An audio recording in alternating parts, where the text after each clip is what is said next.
Yes, this is your sign to up your prospecting game. Hey, I'm Mark Hunter, the sales hunter, and we're back with another live session talking about our next masterclass, email prospecting mistakes. Hey, let's get started. Once again, I'm Mark Hunter, the sales hunter. We have a brand new email prospecting masterclass that is coming out. I'm going to share with you just a piece of content, and I'm going to invite you to go ahead and get enrolled in it right now because, again, we're opening it up to those of you. We don't normally open it up till the 10th of the month, but we're opening it up now for you. So, hey, let's jump into it. And of course, this program is all part of our online learning program. And hey, let's not kid ourselves. It was named as one of the top 10 for last year. We're very proud of it. We're very proud of the success it creates for people. But right now, what we're talking about is emailing prospecting mistakes. And I'm going to walk you through a series of mistakes that people make and really quick ways that you can overcome. And it's going to increase your effectiveness. I firmly believe if you do email prospecting right, you can increase your response rate by about 300%. Yes, but it's not just using email. Let's go ahead and jump into it here. And again, the course is available out there. If you're looking for it right now, go to YouTube, jump down to the bottom into the description, and you're going to see the link for the email masterclass for prospecting. And you can go ahead and grab that right now. But hey, step number one, failing to follow the one swipe rule. This is very, very critical. Now, as people are getting back to work, it's amazing. Schedules are ramping up. And what does this mean? People are no longer kind of working from home strictly on a laptop or a desktop. The one swipe rule, what does that mean? That means on your smartphone, you can read your prospecting message. One swipe. That's it. You see, think about this for a moment. You get a prospecting email. First of all, why are you going to read it? I'll get into that in a bit. But why would you want to read it? Well, come on, give me a break. Give me a break, folks. You see, if it's too long, people ignore it. And people are making a judgment call because really, we're back to this whole deal where over 55% of all emails are viewed and read on a smartphone. So if it's too long, they delete it. What you want to do is when you write your prospecting email, and of course, a good prospecting email is only 4 to 6 sentences long. That's it. That's it. And what you want to be able to do is you want to be able to view it in one swipe on a smartphone. That alone right there increases the readability and increases the open rate and the response rate because no longer do you have to scroll through to really find out what people are talking about. Now, let's go ahead and jump into number two. This is the most valuable real estate in sales. You know, people always talk about, real estate, location with regards to real estate. Well, this is the most valuable real estate when it comes to prospecting. The subject line and the first 8 words. Let me break this down for you. First 8 words. Now think about this. If you're viewing it on your smartphone, you are seeing it in browser format. What does that mean? You're really only seeing part of the subject line, maybe the first 50, 60 characters, and maybe the first 8 words at the most. It may only be 5 or 6 words, depending on how your phone's set up. So what I like to say is this. I want to make sure my first 70 characters of the subject line grab you and the first 8 words grab you. This means you do not start off your email by saying, "Hi, my name is so-and-so, we work with." No, you do not start off with that. You do not start off with a subject line of just checking in. Excuse me, just checking in? Isn't that what you do at a hotel? That's not what you do with a prospecting email. I wanted to get this to the top of your inbox. No, that's a pathetic subject line. Another subject line I can't stand is, hey, you may have been too busy. Why don't you take a look at this? You see, all of those are stupid subject lines. And I dig in deep into this in the masterclass. Now, here's why they're stupid. They're not compelling. Now, people say, "Oh, Mark, I get a high response rate." You may get a high response rate, but they do not convert into customers. They do not convert because people are responding only because it's a little bit, it gives you chuckles and giggles. That's it. But it doesn't convert, you see. What I want to do is I want to have a subject line and first 8 words that convert. That means the first 8 words, I can't sit there and say, "Hi, my name is so-and-so. I'd like to introduce myself." You get an email. Think about that. You get an email like that. What do? You delete it. You don't read it because you know it's somebody who doesn't know you. They're trying to sell you on something. Forget it. You see, the subject line and the first 8 words have to grab your attention. And if they don't grab your attention, It is just gone, period. We're getting comments coming in, and unfortunately, I'm getting so many comments from folks. I can't pop them up on the screen here, but here's what I'm going to tell you right now. You got to get in people's face. Now, what I mean in people's face, what am I talking about here? You're getting in people's face by doing one simple thing. Oh, hey, I'll pop that one up. Hello, David. How you doing? I love your candor. Thank you. Thank you very much. So anyway, if others want to throw in comments, I will see what I can do along the way. Here's the whole thing. The subject line must be of interest to the person. It's not about interest to you. It's not about interest of you. It's interest to the person. What does this mean? It's got to come down to a pain or a gain. And I hate to use the word pain or a gain, but I'm doing that. Pain or a gain to that person. When you do that, it's amazing. Now I begin to get their attention. And the first 8 words have to pick up on that. Okay. Now, what am I talking about? A good subject line. Prospecting, second half. Are your leads good? Are you closing the right percentage of sales? You see, what I'm doing here is I'm also asking a question. I love posing a question in the first 8 words because, well, it begs you to find out what the answer is. You know, what you want to do is you want to create. Now, the best way to do this, to find out what works for the subject line and the first 8 words, is to go and ask yourself, what is it that your previous customers have liked? What is it that they like? What resonates with them? What are the outcomes you've helped them achieve? That's what you want to drill down on. That's what you want to make. Because if these were outcomes for other customers that you gave, then guess what? These are undoubtedly going to be of value to other people. Let's jump to number 3 here. Number 3, failing to tie in with the phone. This will increase your email effectiveness rate easily by 300%. Let's walk through the strategy. In my book, High Profit Prospecting, I talk about how you put the email out there and then you wait. And you may wait 6 to 8 hours, maybe even 10 or 12 hours before you phone. Times have changed. I wrote that book 4 years ago. Now what I want to do is I want to put the email out there and I'm going to follow up with a phone call within 30 minutes. Or I make the phone call and I follow up with an email. Here's the whole thing. People's attention spans are 0. They're 0, right? Because think about this. Can you remember what you did 3-4 hours ago? You almost have to stop and think about it. What I want to do is I want to connect the dots as rapidly as possible. So what this means is I may email you. In 30 minutes later, I'm going to call you. Now think about what I'm doing here.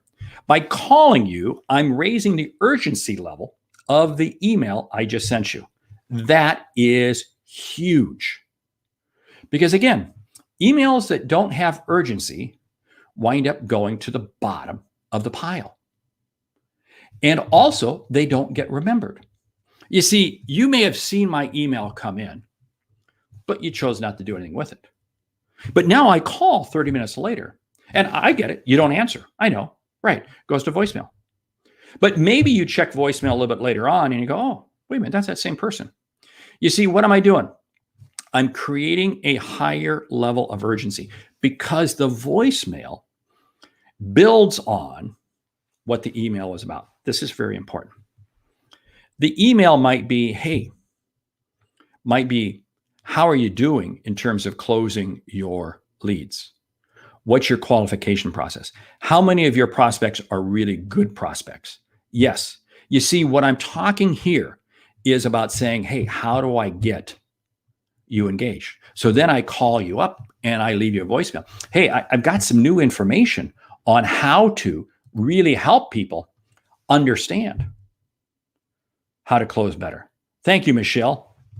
Emails first and then the call, not the other way around. That's huge. Well, you can both ways. Again, here's what I say. There is no magic formula. The formula is in just plain doing it. Because you may not have the window of time to be able to make the calls you want to make right now, but you do have the window of time to send the emails out. You may have the window of time to send the emails out, but see, again, so you do what fits best. I personally, in my own style, I like email and then phone 30 minutes later or an hour later. And this, again, is continuing to contract the timeline. Now, there are going to be deviations to some industries. There are industries where you might send the email and you wait and call the next day. Again, it's going to depend upon the industry. So what I'm talking here is I'm just giving you kind of an overview. How do you know what's right for your industry? You try it. You do it. You do it. But you match up. Now, what does this mean? This means the era of sending out 10,000 emails a day can't be done. You're right. Sending out 10,000 emails a day is a marketing strategy. It's not a sales strategy. I send out several times a week, I send out tens of thousands of emails. It's marketing material. It's not selling material. Well, let's put it this way. Yeah, I'm marketing. I want you to buy, but it's not specific to you. See, the difference is the marketing campaign is to the audience. The selling emails are to the individual. This is absolutely key. And again, what I talk about is I want to match these two up. What I have found is this. When salespeople first adopt this strategy, they tend to go, okay, I'm going to email, and then a couple of days later, I'm going to telephone. And then as they become more and more comfortable, they continue to contract the time. And I have people I work with who have been using this approach for several years now, and they will send the email and 15 minutes later, they call. Again, the results you receive are going to be different each time. But the key is make sure you, and I've consistently found by linking email and telephone, you will increase your response rate, your effectiveness by 300%. Number 4, rinse and repeat. Excuse me. This, again, absolutely key. Now, I get my best advice. I get my best information every morning when I'm in the shower. And rinse and repeat happens to be on every bottle of shampoo. Yeah, rinse and repeat. Now, let's think about what this is. If you've been around me, you know I talk about this a lot. But it's something we fail to do in sales because we don't follow up. Now, I can tell people to follow up and they just don't do it. But I tell people to rinse and repeat, and somehow they remember it. Kind of interesting, huh? Isn't it? Rinse and repeat. Think about this, what it means on a bottle of shampoo. It means very simply this. You put shampoo in your hair, and then you rinse it out. And then you put new shampoo in your hair, and you repeat the process. Same thing with your emails, same thing with your telephone calls. What you want to be doing is this. Every email you send out is different. This is why I can't stand the emails just checking in. Just checking in doesn't bring new value. No, it doesn't. I want to bring new information. I want to bring new insight. Just checking in doesn't create more urgency. See, what I want to do is I want to always create urgency in every message I have. Now, the urgency has to be real. I can't fake it. I cannot fake it. But what I can do is I can say, I've sent you 2 or 3 emails and I've delivered 2 or 3 phone calls, but each one is a new message. This is absolutely key. And here's what's interesting. The person you're sharing it with, the person that's receiving it, they're seeing it. Chances are they're seeing it. And they're seeing different subject lines. They're seeing different first 8 words. Even if it goes to their spam folder or their junk folder, they're still seeing the subject line and they're seeing a different subject line. You see, what are you doing? You're tripping their trigger. You're tripping their trigger. Think about this in the context of something like McDonald's or Apple. Now, we'll go ahead and stick with Apple. Apple has a multitude of products. They have the iPads, they have the iPhones, they have all assortment of different devices. And they want us to own them all, but they know they can't. Well, hey, look at all these things you can buy from us. No, they market to you one device at a time. They're singular with their message.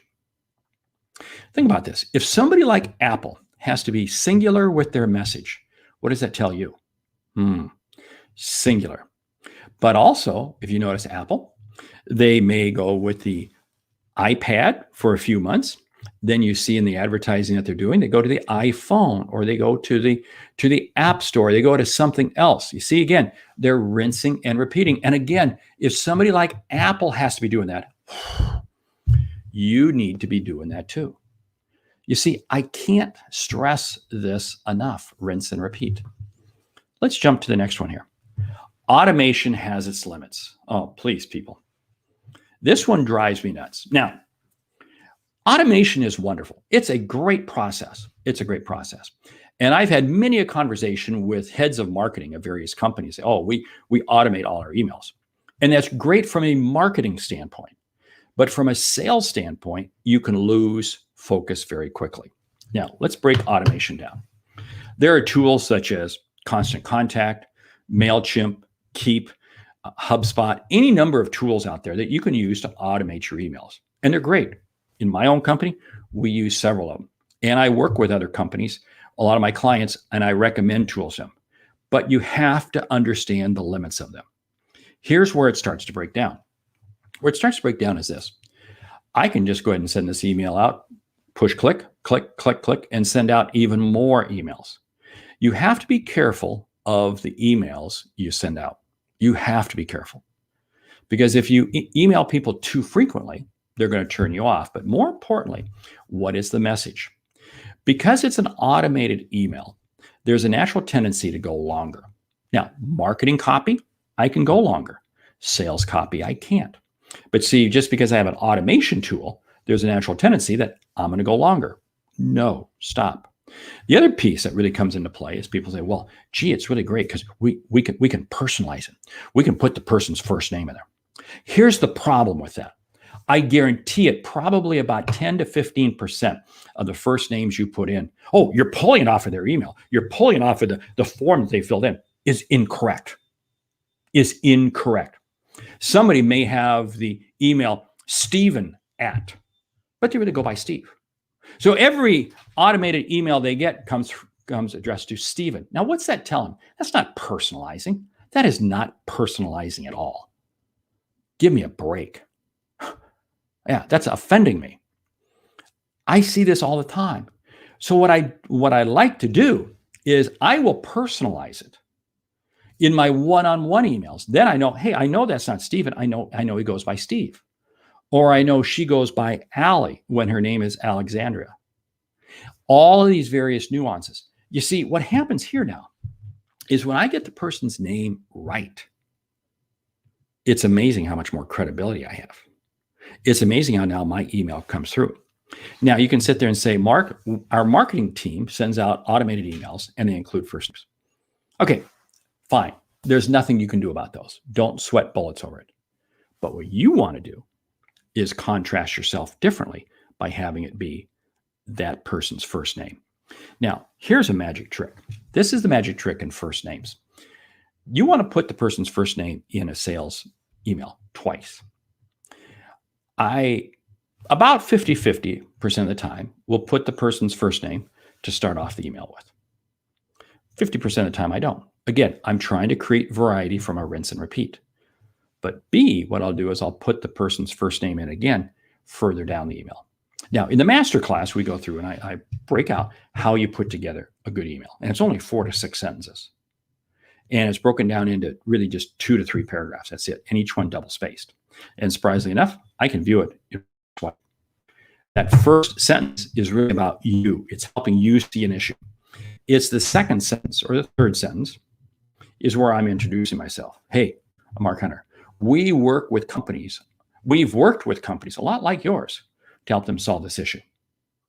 You see, what am I doing? I'm introducing myself and I'm making a declaration that I'm an expert.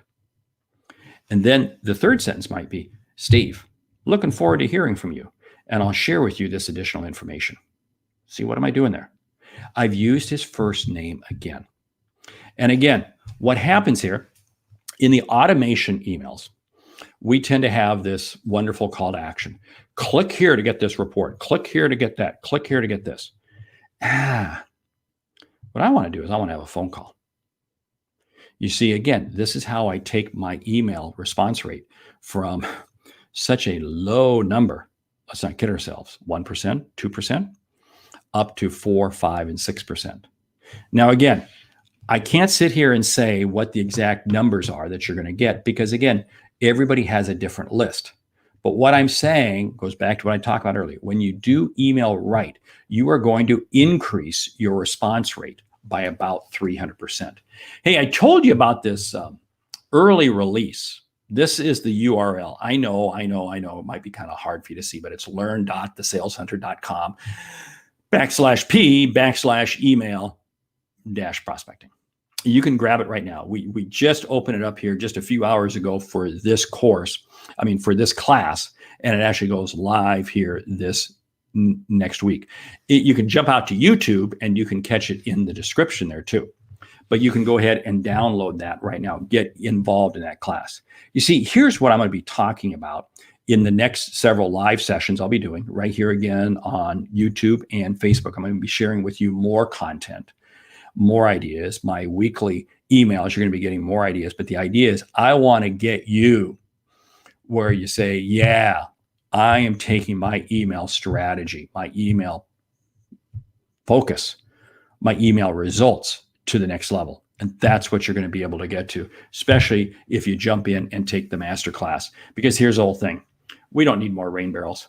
We have way too many. I am finding too many salespeople right now because the economy is picking up speed so fast that they're playing rain barrel. They're just taking the business as it comes in. I want you to be a rainmaker. When you're a rainmaker, then you are going to achieve the results that you know you can get. Hey, that masterclass again, there it is right there. Learn.thesaleshunter.com /P/email -prospecting. It's not yet linked to the website. In other words, it's not yet linked to thesaleshunter.com. So you got to go to this URL. And again, I put it in the description in the YouTube video. Anyway, hey, my name is Mark Hunter, the Sales Hunter. I have one purpose, and that is to help you sell more effectively. I want you to be able to be influencing and impacting as many people as possible. And that's why we have the Sales Hunter University. And from a perfect standpoint, you want to jump out and subscribe to level 3. That's the all access. We just had a bunch more people jump into it this past week. We had an open office hours earlier in the week, and it was great. We had a lot of people jumping in, asking questions, great conversation. Hey, my name's Mark Hunter, the Sales Hunter. Always great talking to you. Thanks so much.